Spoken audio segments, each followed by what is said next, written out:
Ladies and gentlemen, our speaker is trained in neo-linguistic programming, whole brain thinking, and life orientation. His background is in engineering, investment sales, and international trade. He is a change consultant.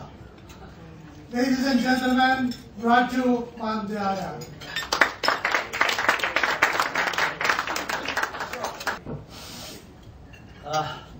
Well, it's an honor, President Dagani, and all the former presidents of Rotary, Central, and of course my little friend here, yearning. So good afternoon. I've been given 20 minutes to talk about anything, and that happens every time you speak up at Rotaries, talk about anything. I had a hard time choosing what to tell you guys, and you guys have been there and done it, and you have bought the t-shirt, so you know everything. What do I tell you? That'll change your life, at least this being the last meeting of the year, right? What is it that you're interested in? Are you interested in innovation, leadership, or excellence? Which one would you vote for? If you were to spend time listening to me for the next 20 minutes, what would you listen to? Leadership? Basic? Anything? Anything, sir? Anything. Mr. Toledo. All right. I'll make about 3 points. Yeah? And then you ask me questions, you challenge those 3 points. Is that okay? Yeah? You challenge me the Rotarian way. Yeah, nicely. Right? Don't beat me up. Sometime in the 80s, a mother in Alabama gave birth. Alabama, where those gentlemen are from, no? Gave birth to twins. And when these two twin boys, when they were presented to the mother, they were brought to her, and she looked at them.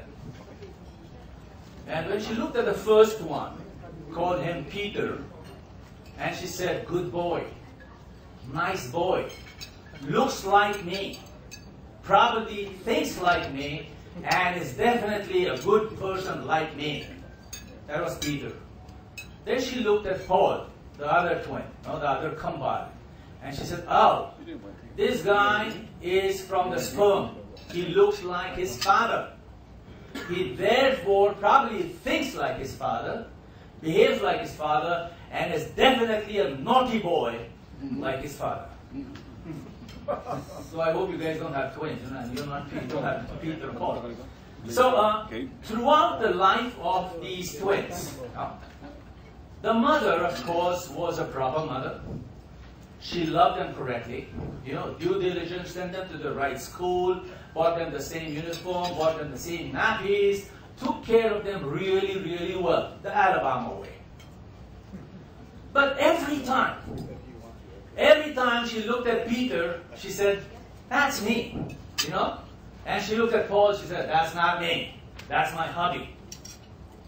Years later, a couple of researchers who wrote the book Primal Leadership, they followed these two boys throughout their growth for 25, 30 years. At the end of 35, 40 years, they had realized that Peter, the boy who looked like the mother, was good in his grades, played good basketball, dated the right girls, got the right scholarships, went to the right college, never did drugs, never double dated, had a happy family, became a good citizen, and joined Rotary in Alabama, of course. The other boy, in the meanwhile, couldn't do his homework, couldn't eat his food, couldn't get into the basketball team, wouldn't get any scholarships. His father had to do the homework for him, took up drugs, took up smoking, turned gay, turned into a guy again, had a couple of failed marriages, and finally ended up in jail for substance abuse. This is 30 years later. No? Did he not become a member of Lions? No, he did not become a member of Lions. He came to the Philippines and joined RCMC. He's here right now. Find him. He's got a beard. All right. Question. question, ladies and gentlemen. Forget, no ladies. No? Gentlemen, a question. No? Same sperm, same father, same eggs, same DNA, same chromosome, same school, same country. What was the difference that created these two different gentlemen? What was it? That mother, huh? Blame it on the women. Really? She did everything right. The environment was the same, the college was the same, the school was the same, the weather in Alabama was always the same for both the kids. They went in the same school bus. Really powerful. And think about this. And I've been thinking about it for many years, and I've been trying to get a handle on this situation.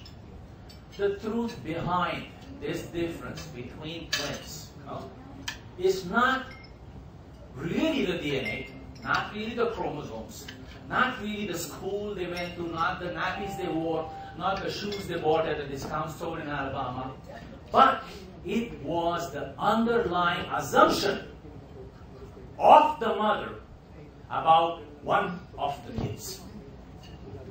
The assumption was he is not good. The assumption was he will be a failure, he'll be a punk, he'll be a drunkard, he'll be a drug addict, a gay, whatever. You know, gays are not that bad, by the way. So, the underlying assumption. Now, the second question I want to put up is, how many of you, how many of us in this room, including me, including yours truly, have created or procreated babies? How many of our babies, might they be social projects, business projects, family projects, or real children, no? Or our own businesses? We've created them. These are our babies. Am I right?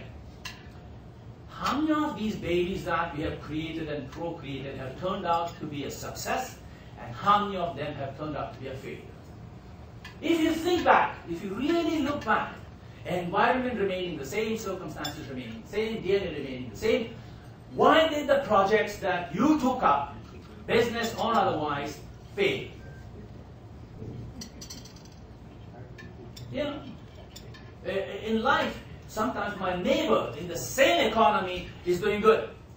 Somebody younger than me is doing good. Yeah? Somebody, my brother, has a nicer, happier family sometimes. What is the difference?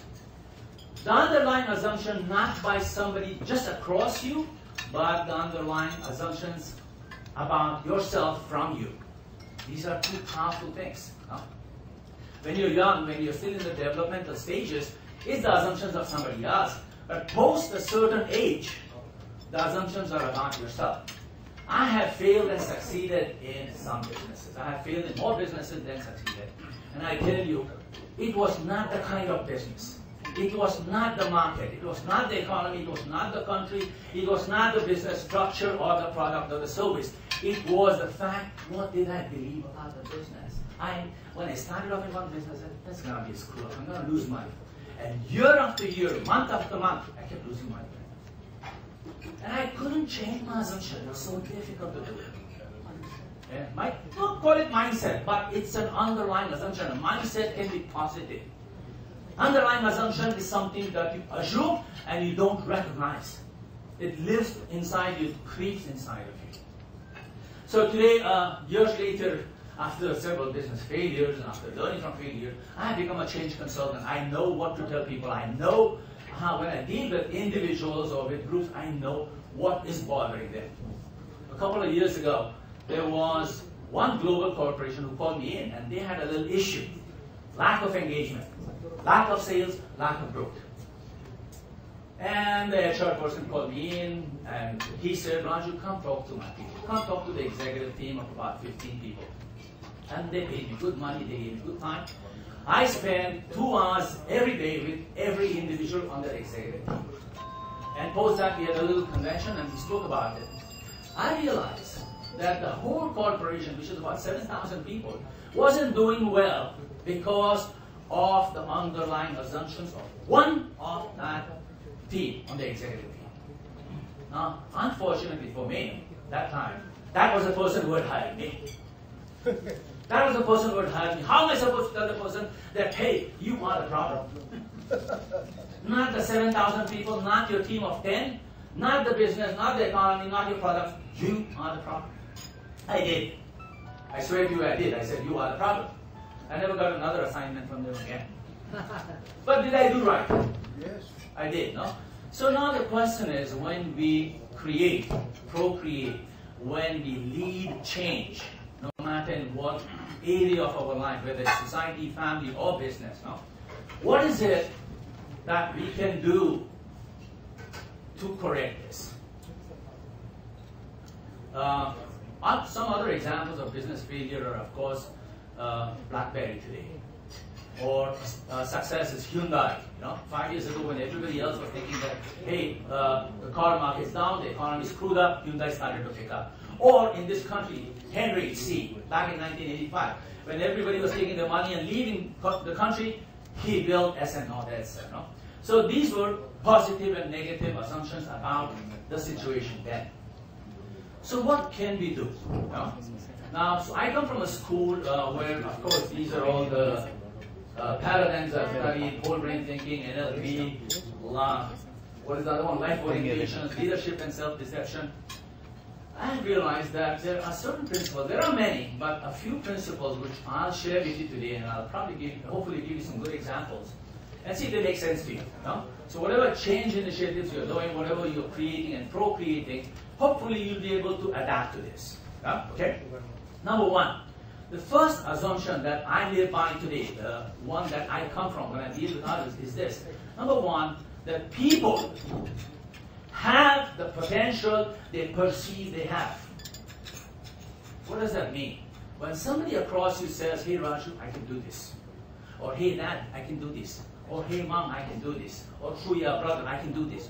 The moment somebody expresses that wishful statement or that powerful statement, you must assume that kaya nila yan. Yeah? You must assume. Sometimes we look at a person's color, caste, creed, or whether they're from Alabama or not, and we come to an assumption that he cannot, he doesn't have experience, he's Chinese, he's Mumbai, he's small, he's young, he's a failure, he's gay, whatever. We make those assumptions and we do not give them the opportunity. From the belief system that I come from, did you want to ask a question? Sorry? Did you want to ask a question? No. Ah, okay, wait. The waiter. Okay. So, chai, coffee. Don't give the coffee to me. It's good, you let me pause now. So, that assumption that people have the potential they perceive. That means every time you come into a situation, an individual, or a group, or a team, or maybe a countryside which is not working well, if you go with the assumption that there is something, there is a potential in that system, that organization, that team, if you go with that underlying assumption that this can become good, that starting point, that seed, that sperm of thought for creation and procreation becomes powerful. That's the first assumption. The number one. I use it in coaching, I use it in consulting, so people who have challenges or can't achieve their goals, we chat and we find out what is it that works within them. Yeah? In the olden days, back in the US, there used to be a cliche called every rotten apple spoils a basket. You agree? Yeah, you agree. That means sickness can flow, sickness can become contagious. How about goodness? What if there was a basket of apples which are all rotten and you put in one good apple and you convert that to make every other apple happy and good? That's a paradigm shift. Are you with me? That means if you believe it can be, because human beings are not apples. We have intelligence. So that's the first assumption. No? The second assumption is, which one's that? What we focus upon creates our reality. Whatever we focus upon creates our reality. Trainers like me, we play a game. We tell people, hey, folks, don't think of a blue basketball. Right now, I'm playing this game with you. Do not think of a blue basketball. How many of you are not thinking of a blue basketball? All of us, because the moment you utter a word out, the moment you bring something up, your conscious mind uploads that image. From all the files that lie within your unconscious, your subconscious, and your conscious, that file comes on your screen. No? Then you look at that. The moment you look at that, that's where your focus is. Now if you bring up negative stuff, yeah, failure or disaster or bankruptcy or that person is not good, the moment you bring that up on your screen, that is what will become real for you. A friend of mine, a consultant friend of mine, who is now a grandfather in his 40s. Yeah, he's a grandfather over twice, and he's a good guy, good family person. So last year we sat across and he said, Raju, man, my daughter did it again. My second daughter did it again. I said, she did what? And she became pregnant at the age of 17. I said, oh, I don't want to mention his name. I'd like to mention his name. It's on the tip of my tongue. No? I said, wait, let me ask you. How about you? How was your marriage? He said, me and my wife, we had an early marriage. We had a child before we got married. And I said, so, all through the growing years of your child and your children, did you keep telling them the same thing? Did you keep telling them, Anak, don't become pregnant. Anak, don't do this. Anak, don't do drugs. Anak, don't go out with boys. Anak, be sure not to go out at night with those boys. Look at what happened to me and Mom. He said, yes. And I said, well, what were you trying to do? He said, I was trying to prevent that from happening to her. But people don't see that. People see the image that comes on their mind. Whether it's positive or negative, that's what becomes real. People do not even hear the word don't. Have you ever tried telling somebody, don't do this? They first have to upload that image of not doing it. Don't think of a basketball, blue basketball. You first have to upload it, then try to delete it. So if you tell someone, don't become pregnant, they have to first upload the act of becoming pregnant. No? So they can't delete that.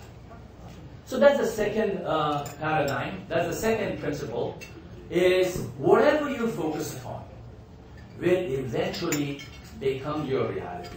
Yeah? It's very subtle, you never know that, hey, your focus has changed, because it changes so quickly.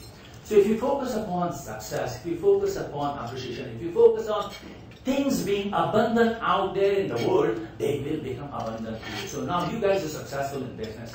Go back into the history of your business. There were times that you went down, there were times that you came up. How about the times when you came up, what was your mood? Yeah? Were the circumstances any different? Maybe, maybe not. Was the environment any different? Maybe, maybe not. Were the market conditions any different? Maybe, maybe not. It was you. It was your focus. Yeah? So that's paradigm 2. I hope I'm doing good for you. Making sense? Yeah? Speed okay? Yeah? This is good for me now. Okay. Just checking. The last one. And in the field of neuro-linguistic programming, it's called neurosemantics. Semantics, as you know, is being mahulit about language. Yeah?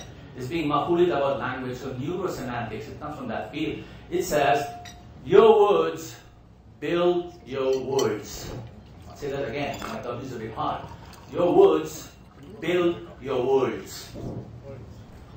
W-O-R-L-D-S. I went to a school which was a Zoroastrian school. And I grew up Hindu, I lived in a Muslim neighborhood, and then my friends were Christians, and I went to a school that was Zoroastrian. Many of you don't know what a Zoroastrian school is. Zoroastrians are people who, Persis from the movie 300. King Persis? They are not Farsi, they are Persian, no? So the bad guy in the movie 300, he was a Parsi man. The Tatas of India are Parsis. So I went to a Zoroastrian school, and we had a motto there, was good thoughts, good words, good action. And I've lived by it, I love it, and I wish I had that, I used to wear a little badge. So, your words build your words. What does it mean? The things that you have uploaded in your head, negative or positive, right? So you uploaded a blue basketball, or you uploaded your child becoming pregnant on your desk, or you uploaded that your team that's doing that project is going to fail in 6 months, they're going to cost me $1 million more or $5 million more. That's a picture on your head. Yeah? That's a picture on your head when you speak, when you converse, when you have a dialogue, when you delegate, when you provide feedback. No matter how careful you are, that seeps through. You know, people who are listening to you, people you're talking to, they know. Yeah? You can speak nicely, you can speak in an Ivy language, English, you know, you can speak in an Athenian English language, but yet people know that what are you intending. Thus, the control, number one, comes from the first assumption that there's potential. The second assumption is that your thoughts will create your reality. The third one is to choose your words very, very carefully. And people, of course, who have been around for a long time, pastors, preachers, counselors, and even successful businessmen like yourself, they know how to choose their words. But you have to really become a master of choosing your words. Trust me. So a lot more patience, a lot more selection of words, because every word you utter out leaves an impression. Yeah? Sometimes positive, sometimes negative. Back in the 40s, President Roosevelt, was it 40s or 30s? Somewhere there, okay. So he was the guy in the wheelchair? Was that the guy in the wheelchair? Franklin. But there was another one, no? There were two. They were not father and son, I know that for a fact. Huh? Let's say the guy in the wheelchair, when he used to, growing up in Alabama, he used to go to his father every Sunday. And he said, Dad, it's a weekend, or it's every Saturday. He said, Dad, it's a weekend. What do we do? And old man Roosevelt used to tell the young man Roosevelt, he said, yeah, let's do something. Let's cut a tree, you know. Let's chop wood. Let's paint a fence, you know. So he used to give an assignment to his little boy, Junior Roosevelt. And one day, little Junior Roosevelt comes to Senior Roosevelt and he said, Daddy, what do we do this weekend? So Daddy gives him a bunch of nails and gives him a hammer. He says, son, go out into the backyard. There's a big oak tree and hammer these nails into the trunk of the tree. So the boy takes a bunch of nails, takes the hammer, runs out into the backyard and hammers the nails into a big oak tree. And he comes to Daddy and he says, Daddy, job done. Daddy gives him a candy. A week later, son comes back to Daddy and he says, Daddy, what do I do this weekend? He says, son, here's the hammer. Go back to the oak tree where you punched nails last week. Pull those nails out and bring them to me. So son goes out, pulls out the nails from the oak tree, brings it to Daddy and gives it to Daddy and he says, here it is. And Daddy gives him a chocolate and little son puts his tail between his legs and runs away. After a while the kid comes back. He says, Daddy, what the heck was that all about? Last week go hammer the nails, this week come pull out the nails. What's the story? What's the motto? What's the message? And Dad says, son, go look at the tree. The nails that you hammered into the tree, did they leave a scar? He said, yes. Is there a hole in the tree? Are there holes in the tree? He said, yes, Daddy, there. Can you feel those holes? He said, no, Daddy, I can't. Such is the power of words. You have to be careful what you do with your words. Really, really selective. You know? In creating change, in leading change, in running projects successfully as you Rotarians do, you need to be careful of your spoken word, of your written word, and sometimes the words that you think. So these, ladies and gentlemen, ladies and gentlemen, are 3 suggestions. And that's me about change in a nutshell in 20 minutes.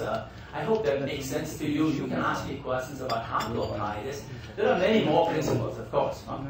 And I have mentors who I work with. I have a mentor, his name is Scott Friedman. He lives in Colorado. And he calls it celebrating humanity.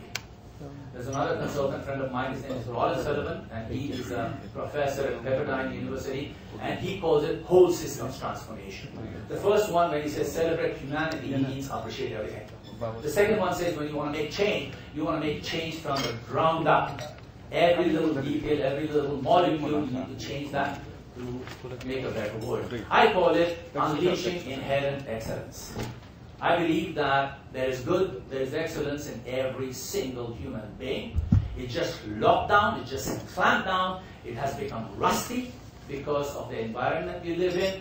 And with a little help from friends, especially Rotarians, you can unleash that brilliance in every single individual and a group. Amen. Amen. Amen. Amen. Yes, sir. Thank you, Raju. It's very good. And I think we say this for everybody here. At some point of time in their lives, they've heard everything you've said. Yeah. But you just pack it into 20 minutes, and for some, their attention spans can go beyond 20 minutes. It was very good that you were able to compress it that way. Yeah. one challenge and one sharing, if I may. Yeah. It's a challenge not just for yourself, but for everybody here. Yes, sir. Who's the most important person you have to talk to every day? Is that the end of the question? Me. I have to talk to me. Very good. Yeah. Thank you. I can talk to you, but me, I have to talk to myself. Every morning I wake up, the first thing I do is say, hi, Raju, how are you? Tell me You something. don't even wait until you get to the mirror because the most important person actually is the man in the mirror. I know. I heard the Michael Jackson song just yesterday. And a sharing. These are Here's this guy. He was actually Indian, the president. but he looked Pakistani. We all are Pakistanis, by the way, in disguise. Yes, from us. So he goes out. He lives in a very poor neighborhood. He's very poor, and he goes out to the street every day and he begs. He comes out with a sign. Need a meal, please give me $10. And he'll come home at night, and he comes, he's very lucky to have $100. And one time he heard somebody like Raju talk to him. Actually, there's a man in the mirror talking to him. I have to change. I have to change my assumptions. I'm not an ordinary Pakistani. I have to change my focus. I cannot be poor. And I have to choose my words. Isn't that the summary? Yes, sir. Thank you very much. I So can he feel goes this. out. He goes out to the same highway, but he now has changed his signboard. Yeah. I just need $100 more to buy a ticket to go back to Pakistan. And he had thousands of dollars at night. At the end of the month, he was driving a Mercedes-Benz, driving into his private driveway in a really first-class village. So thank you, Raju. Okay, there was another question. No, There was just it a was Pakistani a sharing. Okay. But thank you for Yeah. allowing us to revisit our assumptions, Yeah. Thank you very much. for us to be more focused, and the play of words very good. Thank you. Salamat po. Salamat po. You have a question? Yes, sir. Wait. People. Actually, one of the questions I had, because I've done some work with NLP before, and a lot of times when you use NLP, people point out the challenges of NLP. You know, how they say it's manipulation, how they say it's like trying to you know, Influence. a miracle or Yeah. influence and so, you know, that we've learned the concepts of mirroring, the different personality types. There are no I think- personality types in NLP. That's another school. Yeah. That's But- MBTI. I think one of the challenges that I face is, you know, when you're trying to instill a lot of these concepts to your people, you know, kind of choose the right words, have a positive attitude, you know, make sure you're running life positively. But when things around them are negative, I mean, no matter what you tell them, you know, I mean, if a ship is sinking, even if you change the captain, the ship will sink, right? So how do you address needs like that, or how do you address, you know, how do you fix the sinking ship? I'm glad you didn't use a four-letter word. Okay. So I want to first say is you can reapply the three principles I said for yourself first. People, really, it's a leap of faith. It's a walk on fire to be able to apply those three principles to yourself again and again. I have two kids. I have a son your age. I have a 25-year-old son. And you're not a father yet, are you? Many fathers in here, and they've been there and done it, you know. And when you want to tell your son, don't smoke, right? And you go out and smoke at the Rotary Club with your friends, it's a very difficult habit to break, of putting up a charade. It's a very difficult habit, and it's a leap of faith. It's a walk through fire. So you have to do it. So number one, these three assumptions, there are more, but just three. Number one, check your assumptions every now and then. If you expect failure, you will get failure. What are you thinking about constantly? How are you expressing it? Very simple. Huh? What's your assumption? What do you think about constantly? What are your, how's your expression? Simple as that. You have to be a role model first. You can't just instill principles, you have to live them first. I mean, talk about values, there are Athenians and people from Lassalle here. You got to live values rather than just espouse them. You know? So that being said, that's for you. But let me explain NLP to the rest of the group here.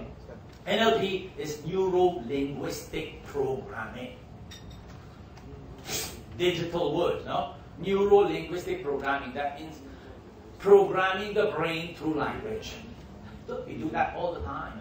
You go up to girl and say, you look good, you want to go on? That's programming your mind, right? Yeah? Or you say something to anyone, that's programming. That means every single moment of your life, you are trying to program something. Even yourself. Constantly. You wake up in the morning, there's a mirror or no. The moment you talk to yourself, you look at the roof and look at the ceiling and you talk to yourself, you are programming yourself. Thus, NLP is not just a field or a study, it is the fact of life. I come from a Hindu background, and some of you might be Hindu here, if you've seen the picture of Lord Krishna, yeah, Jesus Christ, you know, Krishna, okay? So the guy on the chariot, driver of the chariot, it's a historic, it's a myth. And back in those 5,000 years ago, they had 5 horses to the chariot. What did it mean? That means you've got to control your senses. That means you've got to program your mind through your senses, through the 5 horses that lead you out into the world, out into the universe. That's the significance of that those 5 horses. No? So again, I don't want to take Christians, people here, and Muslims here to that aspect, but I want to tell you this, that you constantly manipulate, maneuver, manage your 5 senses. That is NLP. Yeah? Some are professionals in it. Some have a lot of language built around it. It's vocabulary. It's like MBA. You know, so an MBA is a successful business person, and a person who's never been to school is a successful business person. But they're using the same leadership and management styles, right? So there's a lot of vocabulary around NLP. If you forget the vocabulary, if you understand the depths of it, then you don't need to worry. Are you with me? It's a living fact. Right now, what have I done with you in the last 30 minutes? I have used every little aspect I know of NLP to the most. That's how I have you engaged. No? So thus you can engage large audiences, you can engage small audiences, but the purpose, the assumption, the agenda, it's called your meta programs, and that vocabulary have to be correct. So don't teach them the language. Let them function well when they model you. You got to be a model first. You got to act right, behave right, do right, and then they'll say, oh, I get it, I like it, I'll do it. Yeah, yes sir. That was a bit technical. I didn't want to take it technical. People misunderstood and it took me technical a bit. Yes, sir. You may or may not answer this question, but this affects. I've taken an oath to answer every question. I believe in transparency and openness. This affects. Question. Yes, sir. Can this man that is running the country still be trained in NLP so that the country will not suffer too much? I'm going to take a long pause over this and order myself a drink and have a tequila before I answer that. But I'll refer this question to Roy over there. I'm just kidding. Because Roy said, Raju, don't talk religion, don't talk politics, talk about sex. I'm going to... Roy, can you answer that one? Well, let me answer it quickly, okay, without naming names. No? 10 years ago, I was at an institute in India, and there were young boys in that institute that were learning to become good call center agents. So one of them comes up to me, and my subject matter that they were just like that, talk about leadership, Raju. So one guy, lots of persons, and one guy says, Raju, what is a perfect leader? Now, prior to that moment, I spent 3 years attending leadership seminars, reading leadership books, listening to tapes, watching movies, and doing a lot of work. And then somebody says, what is a perfect leader? And I said, oh, 3 years of work down the drain. There is none. There is none. Look at Mandela. 3 wives. Not perfect. Gandhi. Wore a lungi. Yeah? And probably had some other kind of trouble. That's why they shot him. We even shot poor Ninoy. So what I'm saying is that there are always perspectives that will change around an individual. 7 billion of us on this earth, 7 billion perspectives. Yeah? It's the one who creates a larger, broader scope of change of perspectives wins. Mandela has done a great job. He's going to leave this world very soon. No? But again, so whatever this president is doing, I'm really not a judge of that. But to me, I think compared to the last 5, 6 presidents, I don't know how you want to compare that. No? So I want to leave the person hanging. I would spend time with him if he would like it. But I would, my question is, you're an optimist, okay? yes, sir. And I think you use the power of auto-suggestion principle. This is to motivate people to think positively. Yes, sir. Okay? Now, my question is, there are two kinds of people, the optimist and the pessimist. Right, sir. Sometimes the pessimists, you know, they are negative about things because they know what's the facts and figures. They say that they are a well-informed optimist, the pessimist. So how can you shift their paradigm? Well, it starts with the worldview, no? The worldview of it being an abundant world or it being a scarce world. No? That's the bigger picture. How do you change the paradigm is, well, it takes work, one at a time. Number one, it requires probing.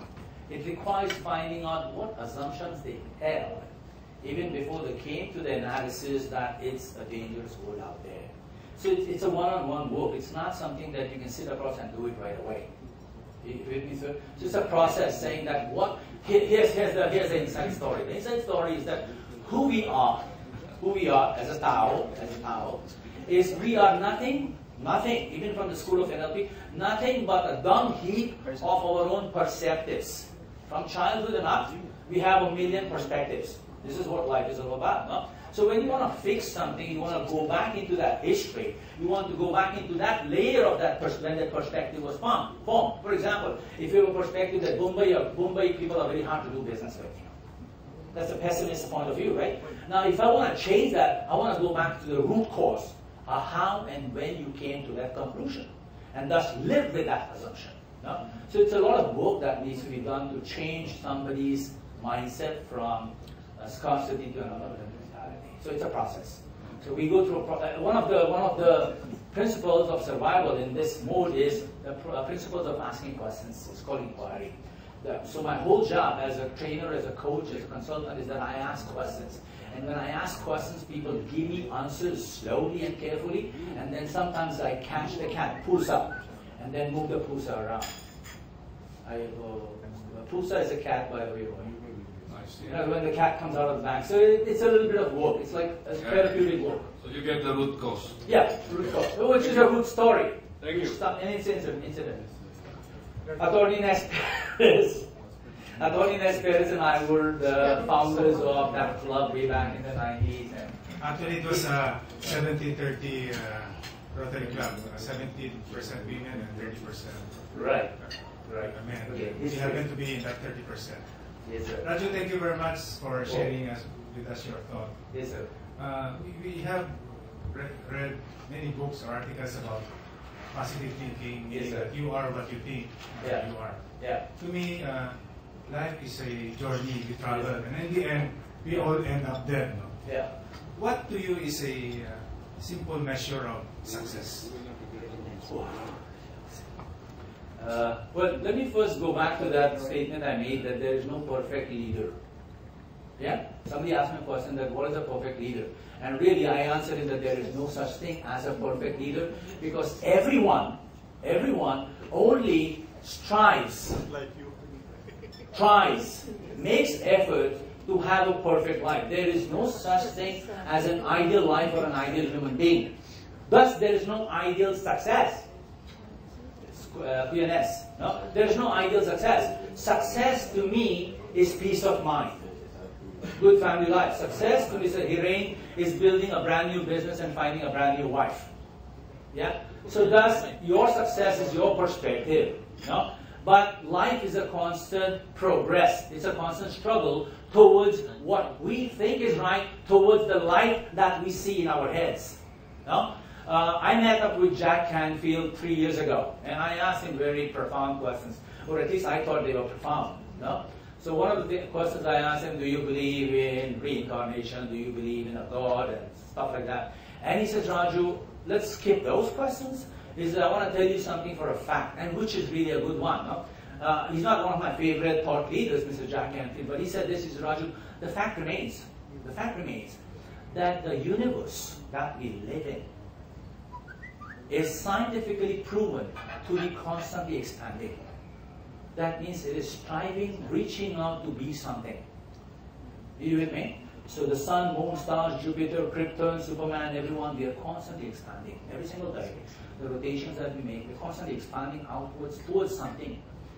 And you and I, 7 billion of us, are part and parcel of that expansion towards something. So that's a fact. Now, whether there is reincarnation or not, or whether there is a good Lord or not, the fact is that we are growing. We're part and parcel of that. So if you think that growing towards something is success, that's success for you. Ram Charan was here 2 years ago, and Hiren was in the room, and he kept saying, what do you want? You want growth. That's it. That's what you want. Growth. Improvement. Betterment. That's it. That's what we can make sense of today. So hallelujah, Mr. Rotarians. Good luck to you for a great year, and may you have a great year ahead of you. Let me leave you with a quote. Yeah? I have no memory of the author of this quote, but I love this quote. It says, from where you are to where you want to go. Yeah? The path is not long. The journey is not long, but the way is deep. You cannot just walk there. You have to take a leap. I'll repeat it slowly. It's a little bit poetic. No? From where you are to where you want to go, the path is not long, but the way is deep. You cannot just amble over there. You have to take a leap. Conclusion, that means when you want to make a change, you want to make it right now. Good afternoon.